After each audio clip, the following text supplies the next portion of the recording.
Hi friends,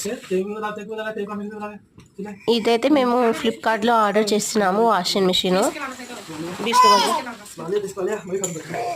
ఇదిగోండి ఇప్పుడే parcel వచ్చింది, అన్ప్యాక్ చేస్తున్నాము. ఇది 8 kg మిషన్ ఫ్రెండ్. ఇది 8 kg వాషింగ్ మిషన్. దీని ప్రైస్ వచ్చేసి 7,700 పడింది ఫ్రెండ్స్. మాకైతే చాలా తక్కువ రేట్కే వచ్చింది ఈ వాషింగ్ మిషన్. మీకు కావాలనుకుంటే తొందరగా ఆర్డర్ చేసుకోండి. మళ్ళీ ఈ ఆఫర్ ఉంటుందో లేదో తెలియదు ఫ్రెండ్స్. నాకైతే పర్లేదు ఫ్రెండ్, బాగానే ఉంది. నెక్స్ట్ వీడియోలో వాషింగ్ మిషన్లో బట్టలు ఎలా వేయాలో చూపిస్తాను ఫ్రెండ్స్. నేను ఆ వీడియో కూడా తీస్తాను. కపడే దాల్నా